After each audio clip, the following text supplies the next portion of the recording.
আসসালামু আলাইকুম রহমতুল্লাহি ওবরাকাতুহু। স্রষ্টা কেন মন্দ কাজে দায় নেন না, এ বিষয়ে কিছু কথা বলবো ইনশাআল্লাহ। ক্লাসে নতুন একজন স্যার এসেছেন, নাম মুফিজুর রহমান। হালকা পাতলা গরম বাতাস আসলেই যেন ঢলে পড়ার মতো অবস্থা শরীরের। ভদ্রলোকের চেহারার চেয়ে চোখ দুটি অস্বাভাবিক রকম বড়, দেখলেই মনে হয় যেন বড় বড় সাইজের দুটি জলপাই কেউ খোদাই করে বসিয়ে দিয়েছেন। ভদ্রলোক খুবই ভালো মানুষ। ওনার সমস্যা একটুই, ক্লাসে উনি যতটা না বায়োলজি পড়ান তার চেয়ে বেশি দর্শন চর্চা করেন। ধর্ম কোথা থেকে আসলো, ঠিক কবে থেকে মানুষ ধার্মিক হওয়া শুরু করলো, ধর্ম আদতে কি আর কি নয় তার গল্প করেন।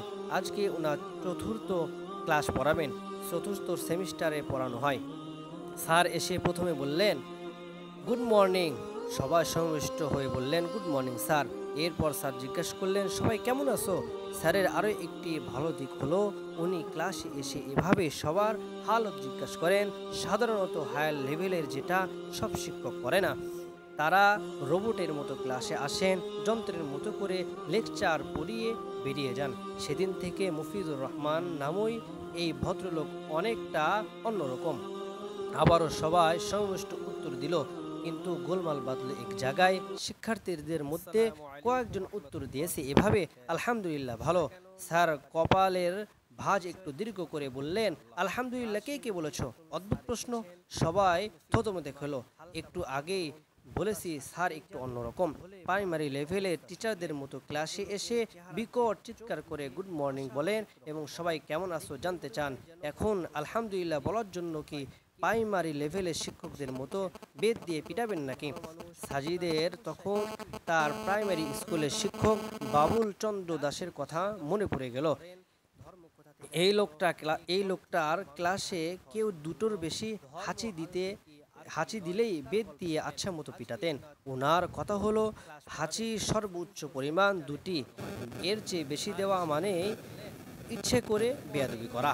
যাই হোক, বাবুল চন্দ্র পার্থ কবেই চুকেছে, এবার মুফিজ চন্দ্র হাতে গণপিটনি খাওয়া লাগে। ক্লাসের সর্বমোট 7জন ছাত্র, এরা সবাই আলহামদুলিল্লাহ বলেছে। এরা হচ্ছে রাকিব, আদনান, জুনায়েদ, সাকিব, মরিয়ম, রিতা এবং সাজিদ। স্যার সবার চেহারার একটু ভালো মতো পরখ করে নিলেন, এরপর পিক করে হেসে দিয়ে বললেন বসো। সবাই বসলো। আজকে আর মনে হয় একাডেমিতে পড়াশোনা হবে না, দর্শন নিয়ে কথা হবে। ঠিক তাই হলো। মুফিজুর রহমান স্যার আদনানকে দাঁড় করালো এবং বলল, তুমি বলেছো সেটা না? জি স্যার, আদনান উত্তর দিল। স্যার বলল, আলহামদুলিল্লাহ অর্থ কি জানো? আদনান মনে হয় একটু ভয় পাচ্ছে, সে ঢোক গিলতে গিলতে বলল, জি স্যার, আলহামদুলিল্লাহর অর্থ হলো সকল প্রশংসা কেবল আল্লাহর। স্যার বললেন, সকল প্রশংসা কেবল আল্লাহর। স্যার এই বাক্যটি দুবার উচ্চারণ করলেন, এরপর আদনানের দিকে তাকিয়ে বললেন বসো। আদনান বসলো। এবার স্যার রিতাকে দাঁড় করালেন। স্যার রিতাকে জিজ্ঞাসা করলেন, আচ্ছা পৃথিবীতে চুরি ডাকাতি আছে? রিতা বলল, আছে। খুন খারামি রাহাজানি ধর্ষণ? জি আছে। কথা দিয়ে কথা না রাখা, মানুষকে ঠকানো, লোভ লালসা এসব? জি আছে। এগুলো কি প্রশংসাযোগ্য? না।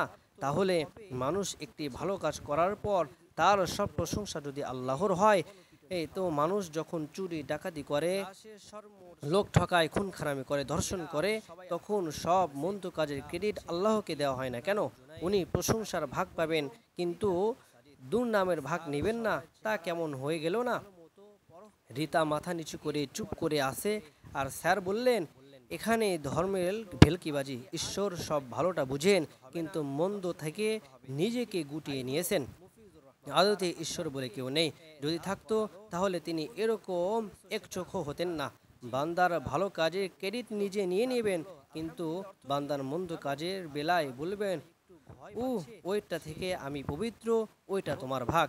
স্যারের কথা শুনে ক্লাসে যে কয়েকজন নাস্তিক আছে তারা হাততালি দেওয়া শুরু করলো এবং সাইদের পাশে যে নাস্তিক বসেছে সে বলেই বসলো, মুফিজ স্যার হলেন আমাদের বাংলার প্লোটো। স্যার বলে যাচ্ছেন ধর্ম স্রষ্টা অসারণতা নিয়ে।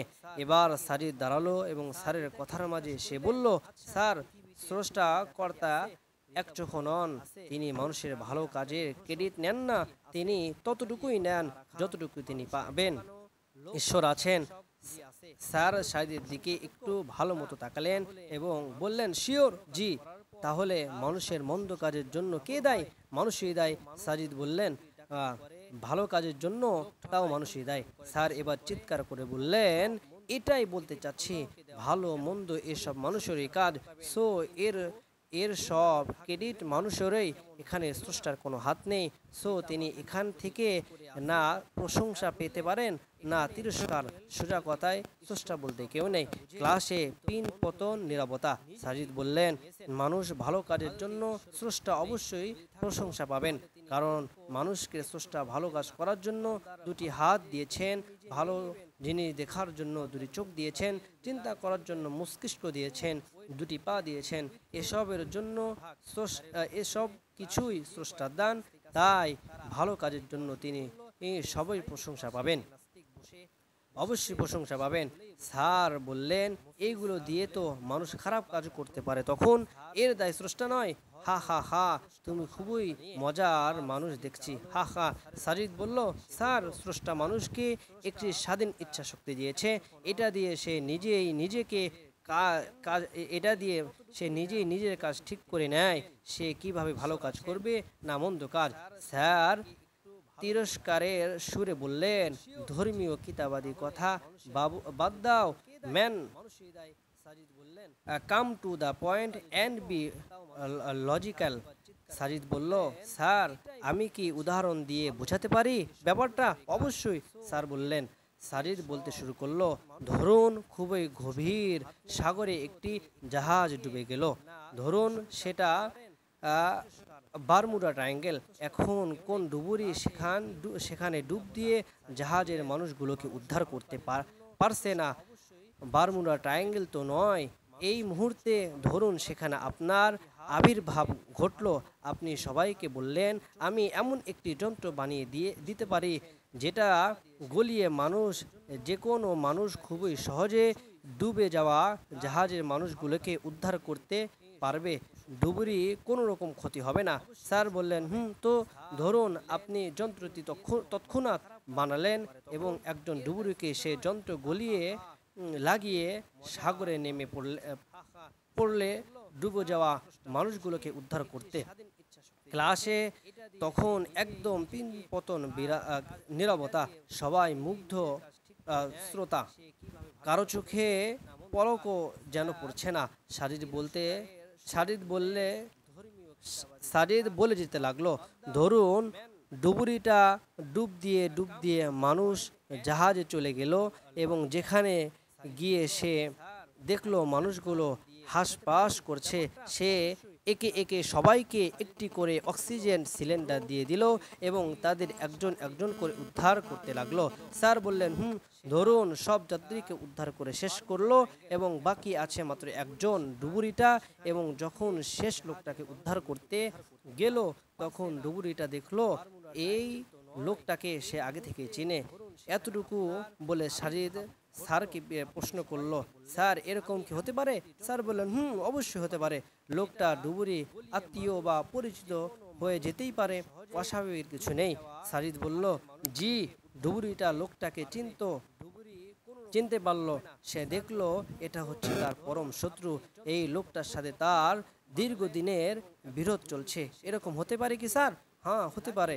সাজিদ বলল, ধরুন ডুবুরির মধ্যে ব্যক্তিগত হিংসাবোধ জেগে উঠল। সে শত্রুতা বশত ঠিক করলো যে এই লোকটাকে সে বাঁচাবে না, কারণ লোকটা তার দীর্ঘদিনের শত্রু। সে একটা চরম সুযোগ পেল এবং প্রতিশোধ পরায়ণ হয়ে উঠল। ধরুন ডুবুরি ওই লোকটাকে অক্সিজেন সিলিন্ডার তো দিলই না, উল্টা উঠে আসার সময় লোকটার পেটে একটা জোরে লাঠি দিয়ে আসলো। ক্লাসে তখন পিন পতন বিরোধতা, সবাই সাজিদের দিকে এক দৃষ্টিতে তাকিয়ে আছে। স্যার বললেন, তো তাতে কি প্রমাণ হয়? সাজিদ স্যারের দিকে ফিরল এবং ফিরে বলল। স্যার বললেন, সাজিদ এবার প্রশ্ন করল,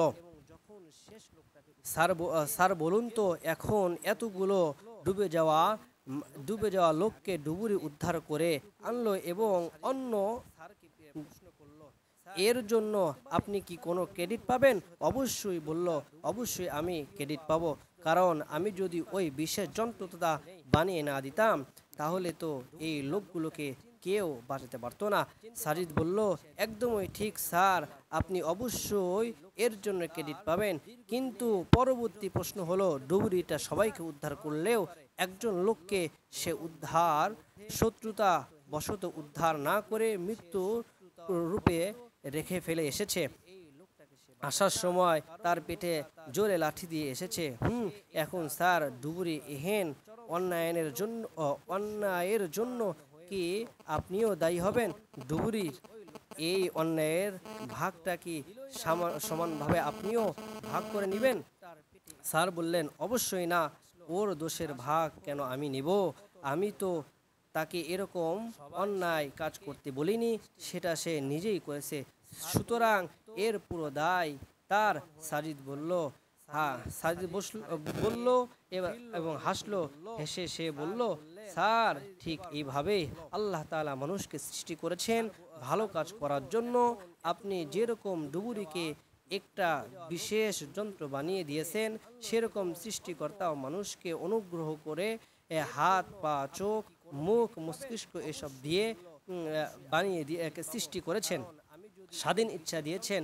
এখন এসব ব্যবহার করে সে যদি কোনো ভালো কাজ করে তাহলে ক্রেডিট স্রষ্টা পাবেন, আর যেরকম বিশেষ যন্ত্র বানিয়ে আপনি ক্রেডিট পাচ্ছেন।